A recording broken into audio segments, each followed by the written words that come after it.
Delegate Troop Tuition.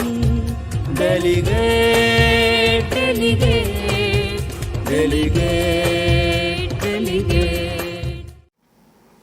ઉદાહરણ number 31. એબી company લિમિટેડની નીચે આપેલી વિગતોને આધારે લેણદારનો ઉથલો, ચૂકવણી, આપણે લેણદારને ચૂકવણી કરવાની હોય, દેવાદાર હોય તો ઉઘરાણી, લેણદાર હોય તો ચૂકવણી.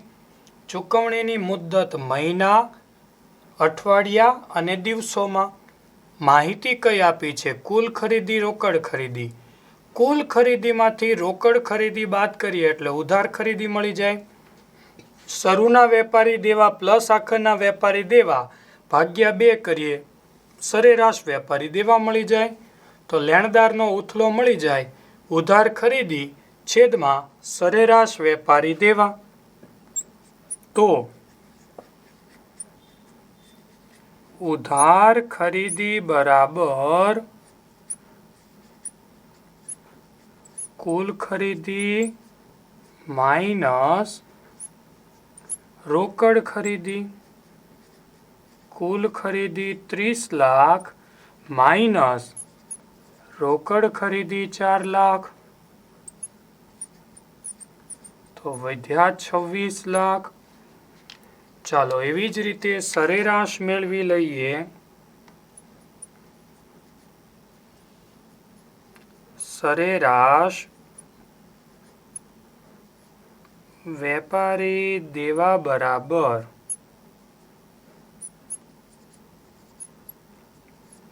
શરૂના વેપારી દેવા પ્લસ આખરના વેપારી દેવા છેદમાં 2. તો શરૂના વેપારી દેવા 3,60,000 પ્લસ આખરના 4,80,000 આખાના છેદમાં 2. તો 2 વડે ભાગાકાર કરતા આપણને મળશે 4,20,000. હવે આપણે મેળવીએ લેણદારનો ઉથલો બરાબર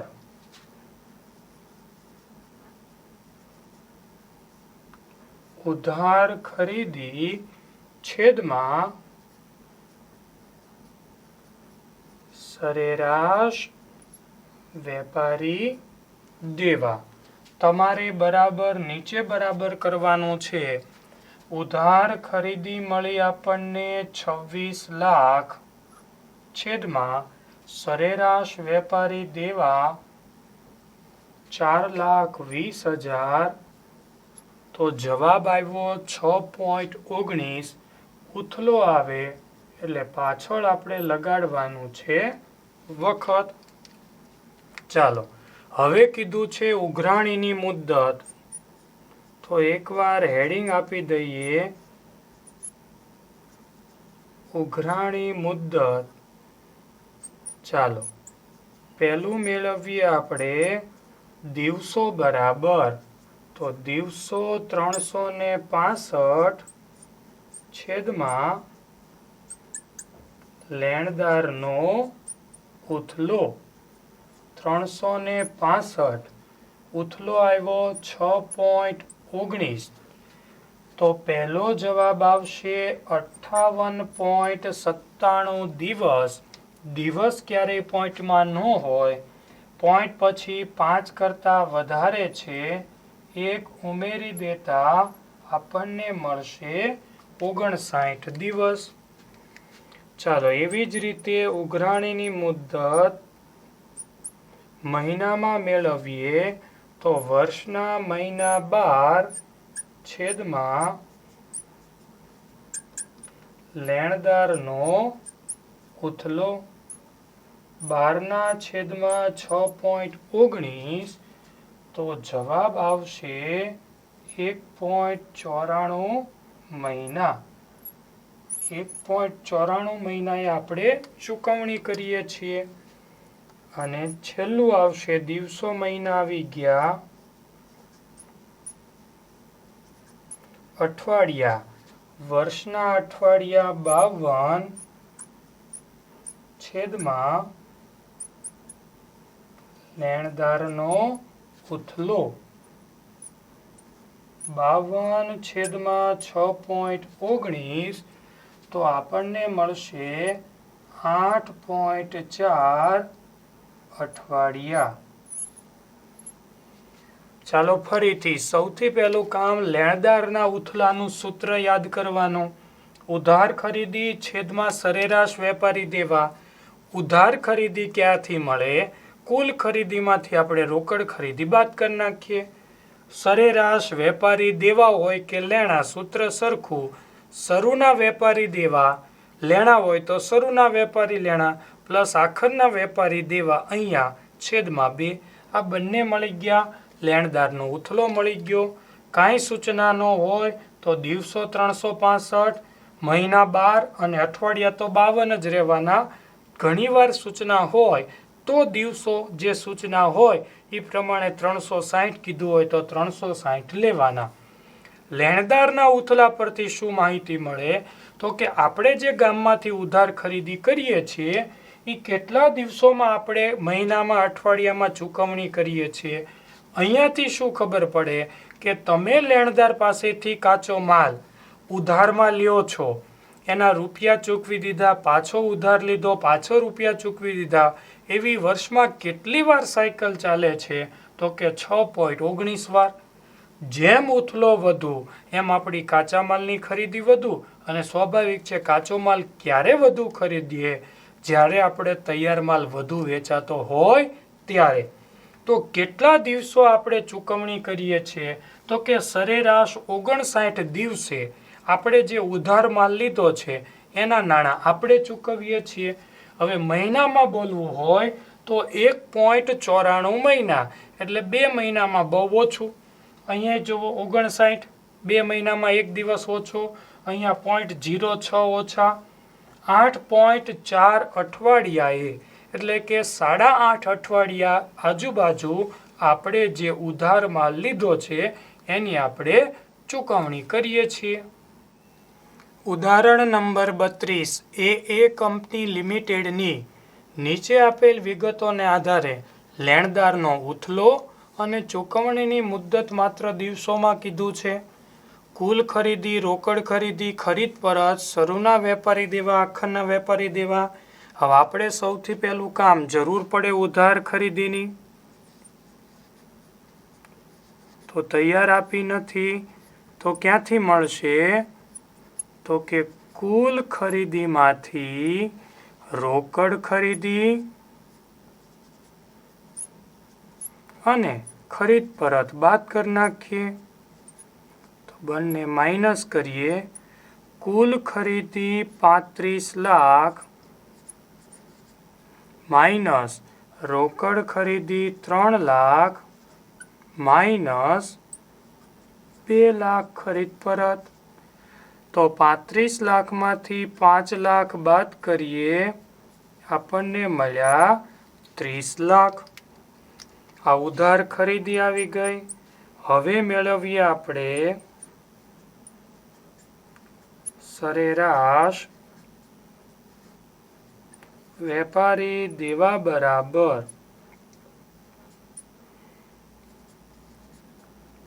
શરૂના વેપારી દેવા પ્લસ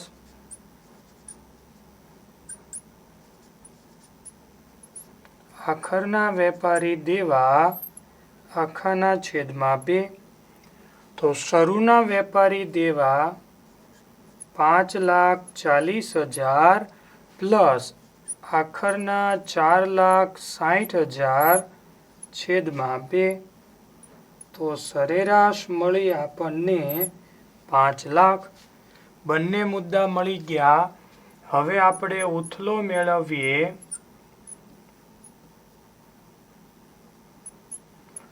લેણદારનો ઉથલો બરાબર ઉધાર ખરીદી છેદમાં સરેરાશ વેપારી દેવા. તો ઉધાર ખરીદી આપણને મળી 30 લાખ છેદમાં સરેરાશ વેપારી દેવા મળ્યા 5 લાખ. 5 છક 30, 6 પાછળ જવાબ લાગશે વખત, તો 6 વખત. હવે આપણને કીધું છે ઉઘરાણીની મુદ્દત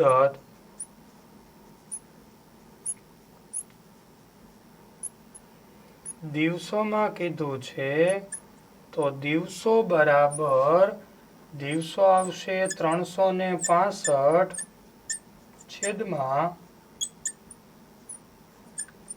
લેણદારનો ઉથલો 365 ભાગ્યા 6, તો જવાબ આવશે 61 દિવસ. એટલે કે આપણે ઉધાર ખરીદીના નાણાં સરેરાશ 61 દિવસે પરત કરીએ છીએ. સ્વાધ્યાય 5 દાખલા નંબર 5. નીચે આપેલ વિગતોને આધારે કામગીરી ગુણોત્તર શોધવાનું કીધું છે. કામગીરી ગુણોત્તરનું સૂત્ર આપણને યાદ રહેવું જોઈએ. વેચેલ માલની પડતર પ્લસ કામગીરી ખર્ચા આખાના છેદમાં વેચાણ ગુણ્યા 100. તો વેચેલ માલની પડતર આપણને તૈયાર આપી દીધી છે. કામગીરી ખર્ચા આપણને ક્યાંય આપ્યા નથી. તો સૌથી પહેલું કામ આપણે કામગીરી ખર્ચા શોધવા પડે. તો સૂત્ર કામગીરી ખર્ચા બરાબર વહીવટી ખર્ચા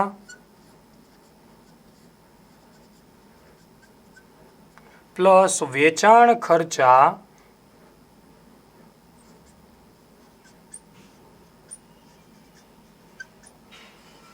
પ્લસ ઘસારો.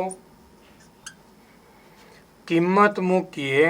વહીવટી ખર્ચા 75,000 પ્લસ વેચાણ ખર્ચા 52,000 પ્લસ ઘસારો આપ્યો છે 48,000.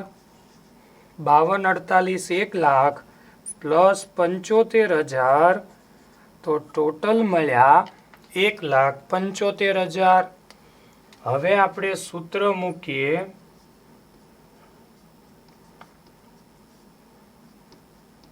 કામગીરી ગુણોત્તર બરાબર વેચેલ માલની પડતર. તમારે આખું લખવાનું છે, ટૂંકમાં નથી લખવાનું, ભૂલમાં પણ. પ્લસ કામગીરી ખર્ચા આખાના છેદમાં ચોખ્ખું વેચાણ અથવા વેચાણ આખા સૂત્રને ગુણ્યા 100 બરાબર. નીચે કિંમત મૂકીએ. વેચેલ માલની પડતર છે 3,25,000 પ્લસ કામગીરી ખર્ચા મળ્યા 1,75,000 છેદમાં વેચાણ બોલો ચોખ્ખું વેચાણ છે 6 લાખ. સૂત્રને ગુણ્યા 100, તો અંશનો સરવાળો થયો 5 લાખ છેદમાં 6 લાખ. સૂત્રને ગુણ્યા 100. 5 લાખ ભાગ્યા 6 લાખ કરીએ ગુણ્યા 100 છે, એટલે જવાબની પાછળ ટકા. તો કામગીરી ગુણોત્તર મળ્યો આપણને 83.33%. ફરીથી સૌથી પહેલું કામ જે શોધવાનું કીધું છે એનું સૂત્ર યાદ કરો. કામગીરી ગુણોત્તર બરાબર વેચેલ માલની પડતર પ્લસ કામગીરી ખર્ચા છેદમાં વેચાણ ગુણ્યા 100. હવે કઈ રકમ તમારી પાસે છે અને કઈ ઘટે છે નક્કી કરો. વેચેલ માલની પડતર આપણી પાસે છે, કામગીરી ખર્ચા ઘટે છે, તો કામગીરી ખર્ચાનું સૂત્ર યાદ કરો. વહીવટી ખર્ચા, વેચાણ વિતરણ ખર્ચા અને ઘસારો. મળી ગયા આપણને કામગીરી ખર્ચા, તો એના ઉપરથી કામગીરી ગુણોત્તર મળ્યો 83.33%. દાખલા નંબર 6. કામગીરી ગુણોત્તર અને કામગીરી નફાનો ગુણોત્તર બંને શોધવાનું કીધું છે. આપણે સૌથી પહેલાં કામગીરી ગુણોત્તર એક લઈએ. સૂત્ર યાદ કરો કામગીરી ગુણોત્તરનું. વેચેલ માલની પડતર પ્લસ કામગીરી ખર્ચા આખાના છેદમાં ચોખ્ખું વેચાણ ગુણ્યા 100. તો વેચેલ માલની પડતર પણ તૈયાર નથી આપી કારણ કે મજૂરી અલગથી આપી છે. તો વપરાયેલ માલની પડતરમાં મજૂરી 2 લાખ પ્લસ કરીએ એટલે વેચેલ માલની પડતર મળશે. કામગીરી ખર્ચા પણ નથી આપ્યા. વહીવટી ખર્ચા પ્લસ વેચાણ ખર્ચા પ્લસ ઘસારો એટલે કામગીરી ખર્ચા મળે. પછી આપણને કામગીરી ગુણોત્તર મળશે. તો સૌથી પહેલું વેચેલ માલની પડતર બરાબર વપરાયેલ માલની પડતર પ્લસ મજૂરી. તો વપરાયેલ માલની પડતર 25 લાખ પ્લસ મજૂરી છે 2 લાખ. તો વેચેલ માલની પડતર મળી આપણને 27 લાખ. હવે આપણે શોધવાનું છે કામગીરી ખર્ચા બરાબર વહીવટી ખર્ચા પ્લસ વેચાણ ખર્ચા પ્લસ ઘસારો. તો કિંમત મૂકીએ. વહીવટી ખર્ચા 1,75,000 પ્લસ વેચાણ ખર્ચા 75,000 પ્લસ ઘસારા સહિતના ખર્ચા છે 50,000. તો ટોટલ થયો 3 લાખ. વેચેલ માલની પડતર મળી ગઈ, કામગીરી ખર્ચા મળી ગયા. હવે સૂત્ર મૂકી દઈએ આપણે. કામગીરી ગુણોત્તર બરાબર વેચેલ માલની પડતર પ્લસ કામગીરી ખર્ચા છેદમાં લખીએ ચોખ્ખું વેચાણ. સૂત્રને ગુણ્યા 100. ચાલો કિંમત મૂકીએ. બરાબર નીચે વેચેલ માલની પડતર 27 લાખ પ્લસ કામગીરી ખર્ચા 3 લાખ છેદમાં ચોખ્ખું વેચાણ અથવા વેચાણ 39 લાખ ગુણ્યા 100. તો અંશમાં 27 ને 3 30 લાખ છેદમાં 39 લાખ એમ નામ ગુણ્યા 100. 30 લાખ ભાગ્યા 39 લાખ ગુણ્યા 100 એટલે ટકામાં. તો જવાબ આવશે 76.92%. આ મળી ગયો કામગીરી ગુણોત્તર. હવે આપણને કીધું છે કામગીરી નફાનો ગુણોત્તર શોધો. તો હવે એનો આપણે જવાબ મેળવીએ. કામગીરી નફો શોધવા માટે આપણી પાસે કામગીરી પડતર હોવી જોઈએ, જે નથી. તો સૌથી પહેલું કામ આપણે મેળવીએ કામગીરી પડતર બરાબર વેચેલ માલની પડતર પ્લસ કામગીરી ખર્ચા.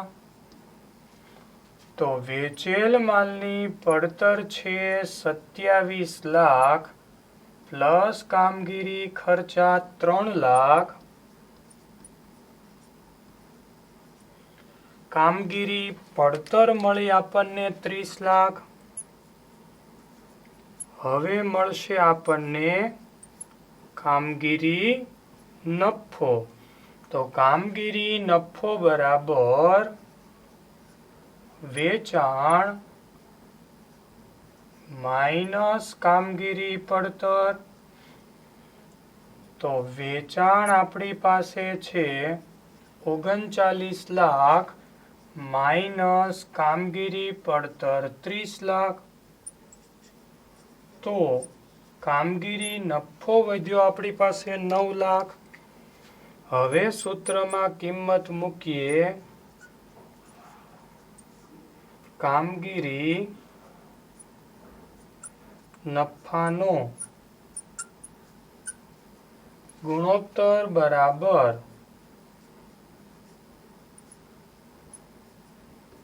કામગીરી નફો છેદમાં વેચાણ અથવા તો ચોખ્ખું વેચાણ. સૂત્રને ગુણ્યા 100. કામગીરી નફો મળ્યો આપણને 9 લાખ છેદમાં આપણી પાસે વેચાણ છે 39 લાખ ગુણ્યા 100. 9 લાખ ભાગ્યા 39 લાખ કરતા આપણને મળ્યા 23.08%. ફરીથી ખાસ મહત્વનું છે, જરૂર કોની છે? તો કે કામગીરી નફાની. કામગીરી નફો ક્યાંથી મળે? વેચાણ માઇનસ કામગીરી પડતર. કામગીરી પડતર ક્યાંથી મળે? વેચેલ માલની પડતર પ્લસ કામગીરી ખર્ચા. એક કામગીરી નફો શોધવા માટે તમારે કામગીરી પડતર, વેચેલ માલની પડતર, કામગીરી ખર્ચા 3 ગણતરી કરવી પડે. સૌથી પહેલા વેચેલ માલની પડતર આપણે મેળવવાની, કામગીરી ખર્ચા મેળવવાના. બંનેનો સરવાળો કરીએ એટલે કામગીરી પડતર મળે. વેચાણમાંથી બાદ કરીએ એટલે કામગીરી નફો મળે. પછી સૂત્રમાં આપણે કિંમત મૂકી શકીએ. તો મહત્વનું માત્ર સૂત્ર નથી, પણ સૂત્રમાં ઘટતી રકમ કઈ રીતે આપણને મળશે, એક માહિતી માટે આપણે 4 ગણતરી કરવી પડી. તો આ આપણે ખાસ યાદ રાખવાનું છે, ત્યારે આપણને કામગીરી નફાનો ગુણોત્તર મળ્યો. દાખલા નંબર 7. દાખલા નંબર 5ની જ રકમ ઉપરથી દાખલા નંબર 7માં આપણને કીધું છે ચોખ્ખા નફાનો ગુણોત્તર શોધો. ચોખ્ખા નફાનો ગુણોત્તર શોધવા માટે ચોખ્ખો નફો છેદમાં વેચાણ ગુણ્યા 100. પણ ચોખ્ખો નફો કયો લેવાનો છે? વ્યાજ અને કરવેરા બાદ કર્યા પછીનો.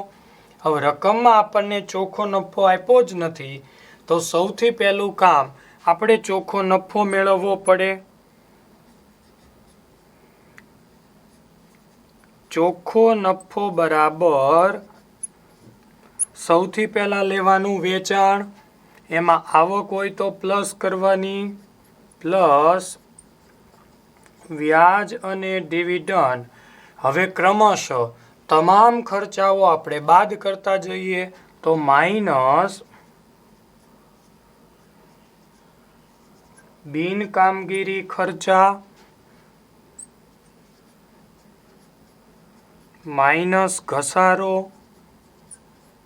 માઇનસ વહીવટી ખર્ચા, વ્યાજ ડિવિડન્ડ આવી ગયું, માઇનસ વેચાણ ખર્ચા, માઇનસ